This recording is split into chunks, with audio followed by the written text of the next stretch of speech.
Quem está feliz aqui, levanta a mão para eu ver. Eita! Esse ano de 2019 foi um ano com muitas dificuldades, nas vidas pessoais, no Brasil como um todo.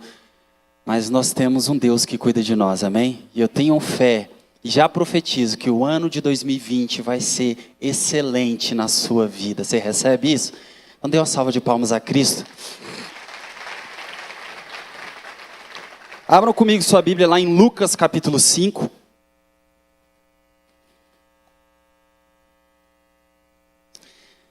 Enquanto você vai abrindo aí, deixa eu conversar um pouco com vocês. Você crê, você acredita que Deus, Ele te ama tanto, que Ele pode criar uma situação só para te abençoar?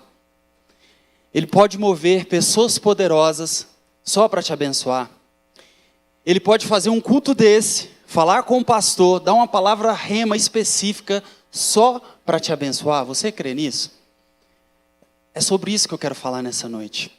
Você é tão especial para Deus, independentemente das suas falhas, dos seus pecados, que Deus pode criar uma situação, Deus pode mover poderosos, Deus pode falar com o seu vizinho, Deus pode mover na terra para falar aquilo que você precisa ouvir. Esse é o Deus que nós pregamos. Um Deus de perto e não um Deus de longe. Um Deus que trata individualmente e não no geral. Você, pai, você trata seus filhos de forma geral? Ou quando você quer tratar um filho, ou quando você quer dar algo específico para o seu filho, você fala para ele, você se dirige a ele e não no geral. Deus não é um Deus que trata no geral, Ele trata especificamente com cada um. E esse Deus está aqui nessa noite, Ele vai falar contigo hoje. Diga amém se você crê. Certo dia, eu sei que vai parecer um pouco meio que arrogante da minha parte, mas é exatamente sobre isso que eu quero falar. Eu sou servidor do TST, já estou lá há 13 anos no TST. Eu lembro que quando eu passei num concurso, não passei dentro das vagas. Vocês já conhecem a história, alguns conhecem, os jovens conhecem mais. E faltavam, acho que 5 pessoas ou 15, eu não lembro exatamente quantas pessoas, eram poucas, eu acho que eram 5 pessoas para me chamar, para eu ser nomeado. E o concurso ele estava vencendo. E ele precisava ser renovado por mais 2 anos, e o tribunal tinha resolvido não renovar por mais 2 anos o prazo de validade daquele concurso. E eu lembro que eu liguei lá no RH do tribunal, era uma sexta-feira, eu lembro como se fosse hoje, eu liguei pela manhã, na verdade eu liguei à tarde lá, que era o último dia, até o último dia eu tinha esperança que poderia ser renovado o concurso. E eu liguei, eu lembro exatamente as palavras da mulher que me atendeu, ela falou bem assim, infelizmente, não vai ser dessa vez. Ela falou assim, estuda para o próximo, falou desse jeito. E eu lembro que aquilo, sabe, abalou meu coração, porque quem estuda para concurso sabe que não é fácil, estuda para o próximo, não é simples. É um negócio difícil, é um negócio que você luta, que você fica anos ali, que você fica decepcionado, que você fica cansado, que você não vê resultado. E aí você ouve uma pessoa chegar para você, na maior simplicidade do mundo, claro, porque ela já era servidora pública, estava tranquila, e ela falou assim, estuda para o próximo.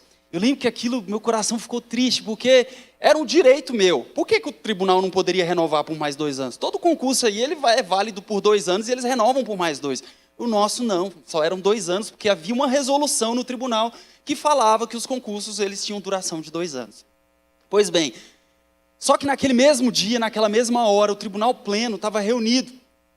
E eles estavam fazendo, exatamente naquele momento que eu falei com ela, eles estavam reunidos e ela não sabia, desinformada, aquela servidora, já aposentou. Eles estavam reunidos, fazendo o quê? Os 27 ministros do tribunal, renovando por mais 2 anos o prazo do concurso. E aí, onde eu quero chegar? Eu sei que eu tenho plena convicção que outras pessoas, e colegas meus hoje, que são servidores comigo, foram abençoadas com aquele ato. Mas naquele momento, naquela hora, eu não fiquei sabendo naquela hora, fiquei sabendo depois. E detalhe, abrindo parênteses, quando eu fiquei sabendo, eu orei, eu falei, Senhor, o Senhor sabe de todas as coisas, amém? Quando nós recebemos uma notícia ruim, Deus quer que você reaja da forma certa. E talvez se eu tivesse reagido da forma errada, blasfemado, falar, Deus, você não cuida de mim mesmo, olha isso aí. No dia seguinte, na segunda-feira, na verdade, eu ficaria sabendo e eu ia ficar envergonhado, porque Deus estava cuidando de mim e eu estava blasfemando. Então, se você passa por qualquer tipo de dificuldade, se a resposta é não hoje para você, levante os seus olhos para o alto e espere que o socorro virá. Talvez exatamente nesse exato momento Deus está cuidando, Deus está resolvendo as coisas ao seu favor. Então você precisa ter um coração grato para sempre, em todo o tempo, engrandecer o nome do Senhor. E aí, eles estavam reunidos e como eu estava falando, naquele momento, na segunda-feira, quando me deram a notícia, inclusive quem me deu a notícia foi um amigo nosso aqui, o Rafael, baterista. Falou, cara, você ficou sabendo que renovaram o concurso? Eu falei, mentira, renovaram. Nossa, eu fiquei muito feliz. Eu tive a plena convicção naquele momento que Deus tinha feito aquilo para mim. Aí você pode pensar, Alex, é demais pensar isso? Não, não é demais pensar isso. Porque quantos são pais aqui? Muitas vezes você quer fazer uma festinha para o seu filho, você quer fazer uma surpresa, você move o mundo inteiro para fazer algo para ele, para deixar ele satisfeito. É bem verdade que existiam outros filhos, mas naquele momento eu me senti o filho amado. O que Deus tem para te falar nessa noite é que você é o filho amado. E Ele se importa sim com o seu choro, Ele se importa sim com as suas dificuldades, Ele se importa sim com as vezes que você ora cansado, tentando muitas vezes desistir da vida. Nós temos um Deus que olha pelo seu povo. Não um Deus apático, não um Deus que tampa os seus olhos. Nós temos o Deus que cuida do seu povo. Nós temos um Deus que larga as 99 e vai atrás da ovelha perdida. Se você está aqui nessa noite, você é fruto, Deus, Ele tem os olhos voltados para você. E você pode se sentir amado nessa noite, amém? Deus, Ele te ama, Deus, Ele é apaixonado por você. E você pode parar e pensar, eu sou sujo, eu não mereço. E é exatamente essa a graça do Evangelho. Que é exatamente a graça. Que é favor não merecido. Nós não merecemos, você não merece mesmo. E eu não estou aqui para exaltar o homem, eu não estou aqui para falar que você, nossa, Alex, você merecia realmente ter entrado no concurso. Não! Pelo contrário, é exatamente por não merecer que me faz ser servo e temente a Deus, porque Ele é tudo e eu sou nada. Ele é tudo, você é nada. Mas nós temos um Deus que se importa conosco, independentemente das nossas fraquezas, independentemente do que você fez há 2 horas atrás, ou semana passada, ou ontem. Ele te ama e Ele vai mover fundos, Ele vai mover pessoas, Ele vai mover o que for necessário. O pastor nessa noite, para falar contigo, para trazer alento para o seu coração, para que você se sinta amado, não somente hoje, mas para o resto da sua vida. Esse é o Deus que nós servimos. Você pode dar uma salva de palmas a esse Deus? O tema dessa palavra é o Deus da segunda chance. E foi exatamente isso que eu contei para vocês que Deus fez com Pedro. Eu quero explorar um pouco desse aspecto aqui. Gente, Pedro, eu já falei aqui, já tem algum tempo que eu tenho pregado sobre a vida de Pedro. Pedro, ele é a figura da igreja. Pedro, ele é a figura clara da igreja. Um cara que erra, que errou muito, fez besteira, foi o que também reconheceu, primeiro do que os outros discípulos, que Jesus era o Messias. Se você pegar o capítulo 6 de João, você vai ver que Jesus fala, e aí, o que dizem os homens que eu sou? O que o pessoal está falando que eu sou? Porque Jesus começou a fazer milagre, e começou o burburinho, as pessoas começaram a falar, quem é aquele? Quem é esse? E Jesus vendo aquilo ali, falou para os discípulos, quem vocês acham que eu sou? E aí Pedro, ele sempre saltava na frente. Pedro, ele sempre dava o primeiro passo. Ele falava, você é o Messias. Você é aquele que a Bíblia falava a respeito. Você é aquele que os profetas falavam a respeito. Esse é o Pedro. É o Pedro que falou para Jesus que não negaria ele, que morreria junto com ele. Mas no momento seguinte ele negou Jesus. Foi aquele que pegou a espada e cortou a orelha. Foi aquele que andou sobre as águas também. Outros discípulos estavam no barco. Foi Pedro que falou, eu quero isso, eu quero esse milagre. Ele andou sobre as águas, mas foi ele também que começou a afundar. Pedro, ele é o cara mais, acho que a Bíblia, mais completo em todos os sentidos, de altos e baixos. É Pedro. Isso tem tudo a ver com a gente. Por mais homem de Deus que você seja, por mais mulher de Deus que você seja, você vai ter os seus altos e baixos. E a notícia boa que eu tenho para te dar nessa noite é que Deus te ama mesmo assim. Mesmo com seus altos e baixos, Ele te ama da mesma forma. E eu quero explorar hoje 2 eventos que aconteceram, 2 acontecimentos na vida de Pedro. O chamado dele e depois o resgate dele. Vocês vão ver que lindo o que Deus preparou para Pedro. Então vamos ler lá em Lucas capítulo 5, hoje nós vamos ler muitas coisas. Então fique atento, você que está com a sua Bíblia pode acompanhar. Eu vou ler aqui na versão Almeida, revista e corrigida. Se você tiver com outra versão, não tem problema, você pode ler aqui atrás no telão. Lucas 5, a partir do versículo 1. E aconteceu que, apertando a multidão para ouvir a palavra de Deus, estava ele junto ao lago de Genezaré. E viu estar 2 barcos junto à praia do lago. E os pescadores, havendo descido deles, estavam lavando as redes. Repita comigo, lavando as redes. Vamos continuar. E entrando num dos barcos, que era o de Simão Pedro, pediu-lhe para o afastasse um pouco da terra, e afastando-se, ensinava do barco a multidão. E quando acabou de falar, disse a Simão: faze-te ao mar alto, e lançai as redes para pescar. E respondendo Simão, disse-lhe: mestre, havendo trabalhado toda a noite, nada apanhamos, mas porque mandas, lançarei a rede. E fazendo assim, colheram uma grande quantidade de peixes, e rompia-se-lhes a rede. E fizeram sinal aos companheiros que estavam no outro lado, no outro barco, para que o fossem ajudar. E foram encher ambos os barcos, de maneira tal que quase iam a pique. E vendo isso, Simão Pedro prostou-se aos pés de Jesus, dizendo: Senhor, ausenta-te de mim, porque eu sou um homem pecador.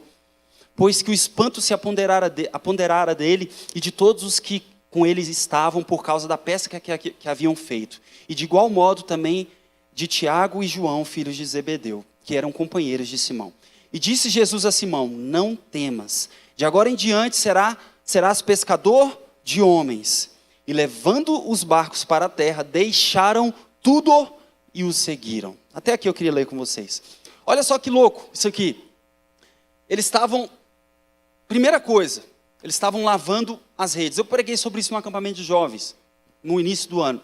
Lavar as redes, para a gente, contextualizando, tem a ver com cansaço. Eles trabalharam a noite inteira ali, nada pegaram, estavam lavando para desistindo mesmo. E muitas vezes nós vivemos essa fase que Pedro estava aqui nesse momento. Nós estamos cansados de estudar, como eu falei, cansados dos problemas familiares. Quem tem problema familiar aqui? Gente, se tem uma coisa que é bom, é família. Mas tem um negócio que dá trabalho muitas vezes, é família também. A família ela tem um potencial de te fazer muito feliz ou de te fazer miserável, dependendo do tipo de problema. Mas ainda assim, nós cremos exatamente por isso que Deus tem um plano para a família, amém? Porque Satanás ele investe muito na família. Ele faz com que ele levanta cunhado, ele levanta muitas vezes irmãos, tios, parentes próximos, para tornar a sua vida ruim, para tornar a sua vida quase que você fica desesperado com as situações. Por quê? Porque o inimigo sabe que a chave da sociedade é uma família construída, é uma família firmada. Então, não desista da sua família, amém? Enfrente os seus problemas. Deus tem um plano maravilhoso para a sua família. Então, muitas vezes a gente está cansado de perseguir os nossos sonhos, cansados de orar pela conversão dos nossos entes. Às vezes é uma mulher cansada de orar pelo seu marido. Aqui é o retrato de uma pessoa cansada. E Jesus chega exatamente nesse momento e fala: lança de novo, tente mais uma vez. Eu quero te dar uma nova chance. Eu quero que você volte a crer. Voltar a crer. Então eles estavam lavando as suas redes. O texto fala também que eles trabalharam a noite inteira. Isso nos fala de dificuldade. Sabe, quando eu falei aqui de você estar cansado, muitas vezes nós temos brigas dentro dos nossos lares. Nós temos a nossa vida emocional quebrada. A gente luta contra os nossos pensamentos. Eu já passei por isso. Alguns temperamentos, deixa eu abrir um parênteses aqui. Tem um livro chamado Temperamentos Transformados, que o autor ele estabelece basicamente 4 temperamentos. Nós temos o sanguíneo, o colérico, melancólico e fleumático. E todos esses temperamentos, ele tem características. Pedro, por exemplo, é o cara sanguíneo, aquele explosivo, aquele que vai, chega e faz, é o primeiro a se voluntariar, é aquela pessoa sanguínea.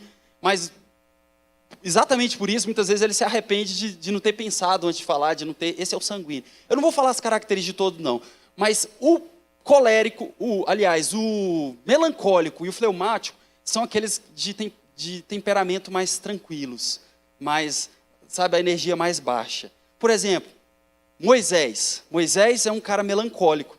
É aquele cara que, se você pegar o chamado de Moisés, se eu não me engano, está em Êxodo capítulo 3, Deus tem que convencer Moisés de que ele era chamado. Ele fala, Moisés, vai. Aí Moisés fala, não, Senhor, Deus, manda outro.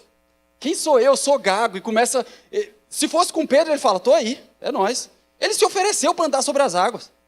Vocês veem a diferença? Então, você tem as suas características. E a característica do melancólico, que eu sou mais ligado para o lado melancólico, eu falei só as dificuldades do melancólico, mas o melancólico, todos os temperamentos, eles têm pontos fracos e pontos fortes, tá? E o melancólico, ele tem a tendência de se depreciar, porque ele não se acha útil, ele não se acha, vamos dizer assim, apto para determinada tarefa, ele não se acha apto para determinado desafio. E essas pessoas, assim como os fleumáticos, eles têm a tendência de se depreciar. Eles são, muitas vezes, escravos dos seus pensamentos. E isso faz com que a gente apague a figura de Cristo nas nossas vidas. Muitas vezes, eu me pegava pensando, cara, não sou inteligente, isso não é para mim. Não, manda outra pessoa, não sou eu. Pregar, não. Isso não. Então, eu me vi escravo dos meus pensamentos. E o interessante é que o inimigo, ele usa disso para... O inimigo, ele fala na primeira pessoa. Ele é tão astuto que ele fala assim, ó, ele não vai falar, Alex, você não é inteligente. Ele fala assim, eu não sou inteligente. Para que você ache que isso é um pensamento seu, que isso é algo seu. Isso não vem de Cristo. Você é feito à imagem e semelhança de Deus. Diga amém por isso. Quantas pessoas estão lutando com seus pensamentos? Eles são os seus próprios algozes. Eles são aquelas pessoas que se autodepreciam. Deus não te fez assim. Deus te fez poderoso. Não por você, mas porque o nome dele está sobre todo nome. Então não deixe que o inimigo te coloque para baixo. Não fique escravo dos seus pensamentos. E o texto fala, eles trabalharam a noite inteira. E fala também que eles nada pegaram. Isso nos fala de algo material. Isso nos fala de dificuldade, talvez financeira nas nossas vidas. Dificuldade de material mesmo. A gente corre atrás das coisas e as coisas não vêm até nós. Eventualmente a gente ora com pessoas que estão desempregadas, pessoas que tentam abrir empresa e não conseguem. Sabe aquela história de pescar a noite inteira? Era exatamente esse o retrato. E aí Jesus chega nesse contexto e fala, lança de novo as redes. E o texto que nós lemos fala que os peixes vieram tantos que as redes partiam. Deus deu a provisão para aquele que estava quebrado. Deus deu a provisão para aquele que estava abatido. Deus deu a provisão para aquele que estava desistindo. E esse Deus continua sendo o mesmo se você está abatido, se você está cansado, se você está querendo desistir, se você já está lavando as suas redes. A notícia que eu quero te dar é que Deus está aqui e Ele fala, põe de novo a rede no mar e eu vou encher essa rede. Esse é o nosso Deus, um Deus que cuida de você. Tudo isso Ele fez para falar o seguinte, Pedro, eu te dou a provisão, está aqui os peixes, mas larga tudo e vem me seguir. Sabe por quê? Que Cristo já estava ensinando algo para Pedro, ele já estava falando o seguinte, ó, busca o meu reino, vai atrás do meu reino. Essas coisas aqui, esses milagres, você vai ver que eu vou fazer mais lá na frente. Eu vou continuar fazendo esses milagres. Quantas vezes a gente faz o contrário? A gente larga aquele que dá o peixe para ficar com os peixes.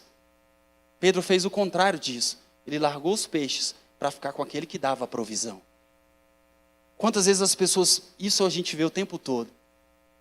Estão usando exemplo de concurso público, estudando, a gente trabalha com jovens, a gente vê muito isso. Pega firme nos concursos, vai, aí passa, glória a Deus, Deus deu a pesca. E aí o que acontece? O cara some. Nunca mais vejo. Cadê fulano? Não, passou no concurso, agora é importante e tal. Está vindo mais para a igreja, não. Isso acontece o tempo todo, ou seja, o Deus que deu a provisão, ele preferiu ficar com a provisão. Quando na verdade Pedro largou a provisão. E quando eu falo de largar a provisão, não estou falando de você largar o seu emprego, de você, não. É o que toma o teu coração. O que preenche mais o seu coração? O que enche mais o seu coração? Os peixes ou aquele que dá os peixes? E aí o que aconteceu? Eles largaram tudo e foram seguir a Jesus. Deixaram o material lá e foram seguir a Cristo. Porque quando você segue a Cristo, o material ele é acrescentado na sua vida. Eu falo muito sobre isso. A Bíblia fala assim, ó, buscar primeiro o reino de Deus e as outras coisas elas serão acrescentadas. Quando você pensa em algo sendo acrescentado, é algo menor. É ou não é verdade? Se acrescenta algo a alguma coisa, tem algo maior. Que algo é acrescentado àquilo. E muitas vezes a gente faz o contrário. A gente corre atrás daquilo que é acrescentado. O reino de Deus é muito maior. Você trabalhar na casa do Senhor, você ser um homem de Deus, você ser um servo de Deus, isso é muito maior. A sua vida financeira, a sua vida material, isso vai ser acrescentado na sua vida. Vocês estão entendendo o que eu estou falando? Vamos seguir. E aí continuou, beleza, Pedro foi chamado. Então esse foi um acontecimento lindo. Ali, só nessa cena que eu dei para você, Cristo já deu uma segunda chance para Pedro. Que ele estava desistindo, ele falou, lança de novo as redes. Vocês estão entendendo? Lança de novo as redes, segunda chance. E aí segue o caminho. Eles fazem milagres, eles vivem uma vida plena ao lado de Jesus Cristo. Eles têm a plena convicção de que Cristo, ele era o Messias e ele viria tirar o povo judeu da escravidão, do domínio de Roma, ele seria o rei. Eles tinham essa convicção. E aí segue vida, só que o que acontece? Jesus começa a ser perseguido. E aí Pedro começa a dar os altos e baixos. E aí, vamos lá para um texto que está lá em Mateus capítulo 26. Versículo 31.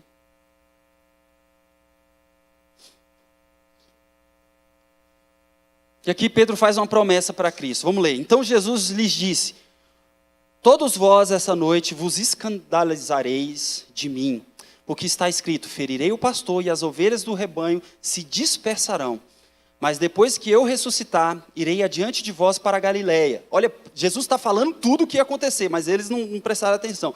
Mas Pedro respondendo, disse-lhe, ainda que todos se escandalizem, ainda que todos fujam de ti, eu nunca me escandalizarei.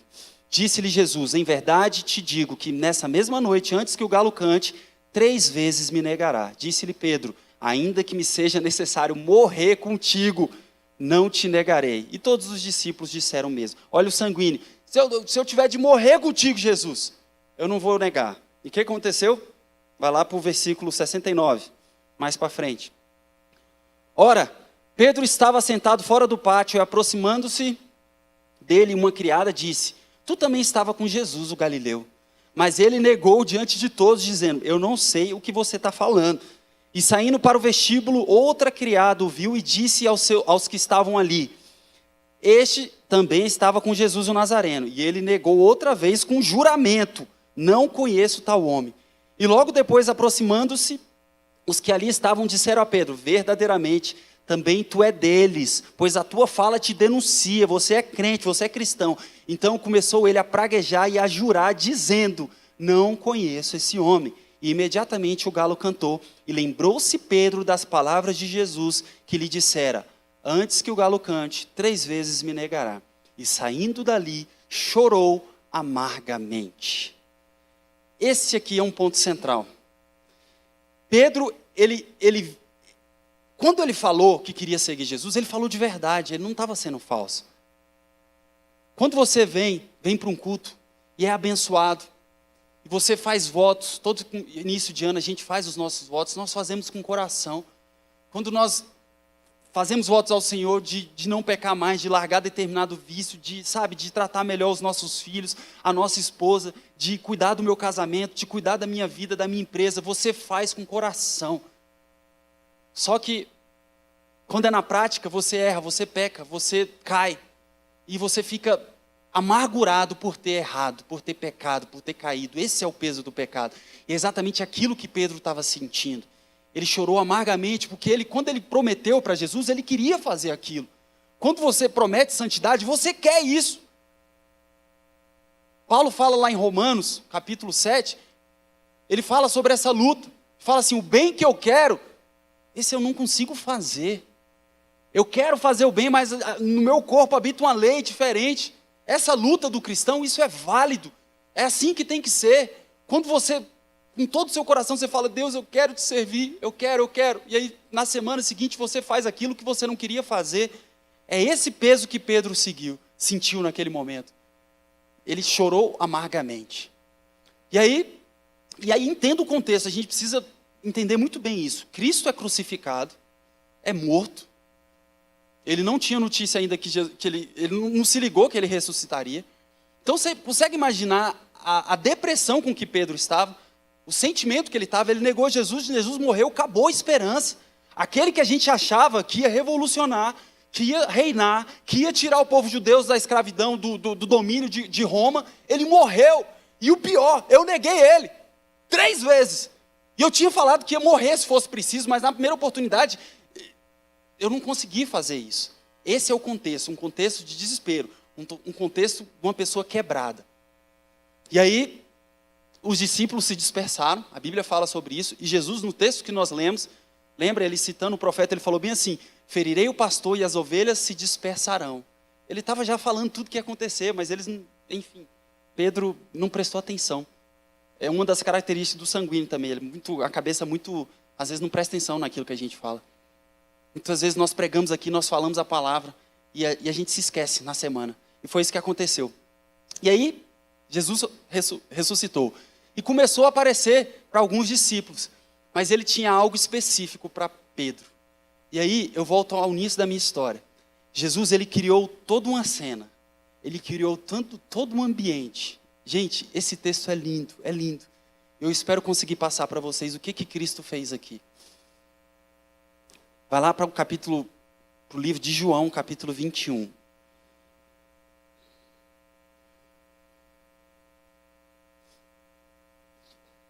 Eu falei sobre o chamado de Pedro, agora eu vou falar sobre o resgate de Pedro.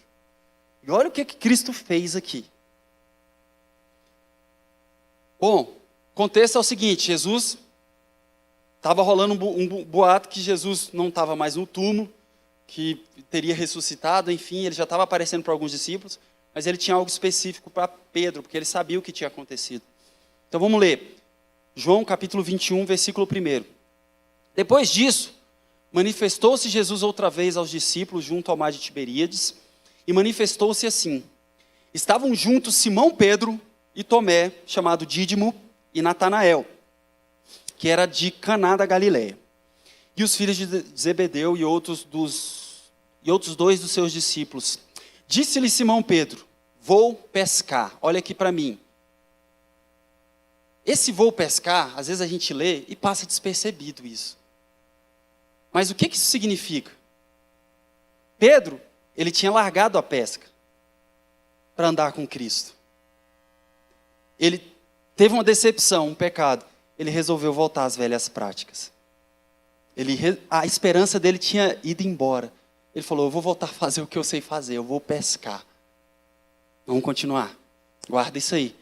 Disseram-lhe eles: também nós vamos contigo. Foram e subiram logo para o barco. Começa a prestar atenção. E naquela noite, nada apanharam. Vocês já viram essa história antes? Pedro, destruído. Voltou a pescar. Vou pescar, vou atrás do material. Porque o espiritual eu estou destruído, eu neguei Jesus. E aí, nada apanharam. E sendo já amanhã, então olha só. E naquela noite, eles chegaram de noite, ok? Nada apanharam. E sendo já amanhã, ou seja, eles passaram a noite toda pescando e nada conseguiram. Jesus se apresentou na praia, mas os discípulos não o conheceram, que era Jesus. Disse-lhes, pois, Jesus: filhos, tende alguma coisa para comer? Responderam-lhe: não. E ele lhes disse: lançai a rede à direita do barco, e achareis. Lançaram-na, pois, e já não podiam tirar, pela multidão de peixes.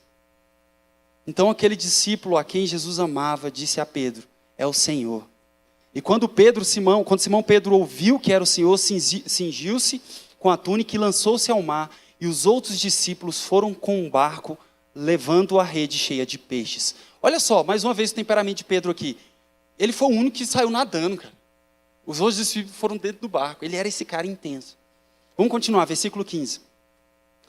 E depois de terem jantado, disse Jesus a Simão Pedro: Simão, filho de Jonas, mais do que a estes, deixa eu fazer um parênteses aqui. Quem tem uma Bíblia aí na linguagem de hoje?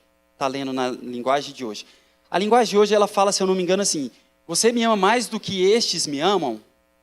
Mais ou menos assim, não é? Quem tem a linguagem de hoje aí? E pode falar como é que é esse texto aqui. É isso? Olha só, presta atenção comigo aqui. Essa tradução, ela não é a mais correta. Nesse ponto, a Bíblia, ela tem várias... Quando você interpreta a Bíblia, tem várias lacunas. Uma delas é a lacuna de linguagem. Aqui o Novo Testamento ele foi escrito no grego. E se você pegar a Almeida, por exemplo, revista corrigida, o texto vai falar como eu li. Você me ama mais do que estes? A nova tradução na linguagem de hoje fala assim, você me ama mais do que estes me amam. Ou seja, dá a entender que Jesus está falando dos discípulos. Você me ama mais do que estes me amam. Mas Jesus não está falando dos discípulos, isso é uma tradução equivocada. Jesus está falando dos peixes. No grego a palavra é tuton, eu até coloquei ali. Você me ama mais do que estes? São os peixes. Ele voltou a pescar. Jesus preparou toda aquela cena, tudo aquilo, para falar, você me ama mais do que os peixes? É disso que Jesus está falando. Vamos continuar. E ele respondeu, sim, Senhor, tu sabes que te amo. Disse-lhe, apacenta os meus cordeiros. Tornou-lhe a dizer a segunda vez, Simão, filho de Jonas, amas-me? Disse-lhe, sim, Senhor, tu sabes que te amo. Disse-lhe, apacenta as minhas ovelhas. Disse-lhe pela terceira vez, Simão, filho de Jonas, amas-me? Simão entristeceu-se por lhe ter dito pela terceira vez, amas-me? E disse-lhe, Senhor, tu sabes tudo, tu sabes que eu te amo. Jesus disse, apacenta as minhas ovelhas. Presta atenção nisso aqui, às vezes esse texto passa despercebido. Jesus, ele refez algo que foi mais maravilhoso na vida de Pedro, que foi o seu chamado. Ele criou a cena de novo. Ele esperou que ele tivesse quebrado. Ele deixou com que durante a noite inteira nada fosse pescado. Ele falou, lança de novo as redes. Os peixes vieram. E ele falou, você me ama? Larga os peixes e vem e me segue. Ele falou a mesma coisa. Sabe o que Jesus fez? Ele lembrou o chamado de Pedro. Ele falou, eu te dei um propósito lá atrás. Eu não te chamei para correr atrás das coisas materiais. Lá atrás eu falei, larga tudo isso e vem me seguir. Você vai ser pescador de homens. Eu tenho um propósito para você. Ele criou toda uma cena para mostrar o seu amor por um discípulo. Talvez hoje você esteja quebrado, com o coração quebrado, com as dificuldades. É tanta dificuldade. E Jesus, Deus hoje, Ele está me usando para falar para você. Eu te amo. Se for preciso eu vou mover céus e terras, para que você tenha plena convicção de que eu te amo, de que eu cuido de você e que eu tenho um propósito para a sua vida. Pedro, quando a sua esperança se desfez, ele voltou às velhas práticas. Quantas vezes isso acontece com a gente? A gente cansado, muitas vezes as coisas não acontecem, a gente volta para o pecado, a gente volta para as velhas práticas, a gente volta a beber, a gente volta a fumar, a gente volta a andar com as pessoas que não acrescentam nas nossas vidas, a gente volta a ter os pensamentos ruins, a gente volta para o pecado, a gente se afasta da igreja. Mas Deus, no seu imenso amor, Ele fala para você, larga os peixes, vem me seguir, vem ser um homem de Deus, vem ser uma mulher de Deus, vem ser um marido exemplar, vem ser a pessoa que vai ter uma palavra do Senhor, onde você estiver, seja um conforto para as pessoas ao seu redor. Sabe o que eu quero ser de verdade? Aquela pessoa que as pessoas chegam para mim e falam, cara, eu estou mal. Sabe por quê? Porque se elas fazem isso é porque elas sabem que você tem algo a dar para elas. Como Pedro falou, para onde que eu vou? Só tu tens as palavras de vida eterna. Sabe quem tem hoje as palavras de vida eterna? Não é Jesus, porque Jesus não está em carne mais aqui. É você. Essa pessoa é você. Tudo isso aqui foi preparado para eu falar só uma coisa para você. Deus, Ele te ama muito. Ele te ama muito. E Ele te faz lembrar nessa noite. Lembra de quando você foi chamado.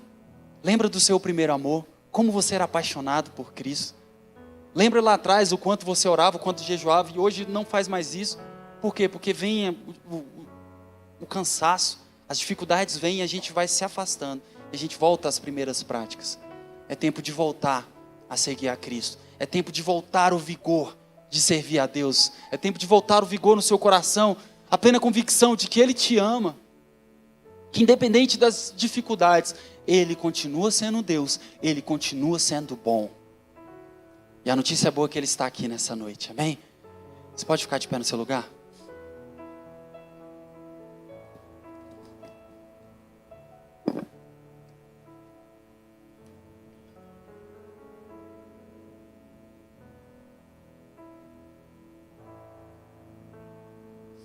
Eu quero orar por você nessa noite. Por duas pessoas, por dois tipos de situação. A primeira, aquelas que estão na primeira fase aqui da vida de Pedro. Você não serve a Cristo, você está com a sua vida destruída, procurando razão para a sua vida. Assim como Pedro, ele estava tentando achar na pesca. E quando Jesus deu um propósito para ele, ele largou tudo, porque ele encontrou o seu propósito. Talvez é isso que você precisa nessa noite, encontrar o seu propósito. E o seu propósito está junto de Cristo, está junto de Deus. Então quero orar por aquelas pessoas que querem aceitar Jesus no seu coração, sabe? Querem viver para Jesus, querem viver para Deus. E a segunda classe de pessoas que eu quero orar é para aqueles que querem voltar, assim como Pedro fez também. Voltar a servir a Deus, voltar a ter intensidade na sua vida cristã. Se você está em alguma dessas situações, você não precisa vir aqui à frente, eu não vou pedir para você vir à frente. Aí onde você está mesmo, eu quero que você coloque a mão no seu coração. Simplesmente a mão no seu coração. Amém. Nós vamos orar. Que o Deus da segunda chance está aqui neste lugar. Feche seus olhos. Senhor Deus. Sabemos que o Senhor nos ama tanto, Pai. Que faz tudo, que move céus e terra ao nosso favor, Pai. Um Deus que cuida dos nossos pequenos sonhos e dos grandes também. Deus que cuida da nossa família, Deus que cuida da nossa casa, Deus que cuida das nossas empresas, dos nossos sonhos, dos nossos estudos. Um Deus maravilhoso, Pai. E nós queremos voltar para Ti. Nós queremos o Senhor no nosso coração. Nós queremos Te amar com intensidade, Pai. Toma as nossas vidas, toma essa igreja, Pai.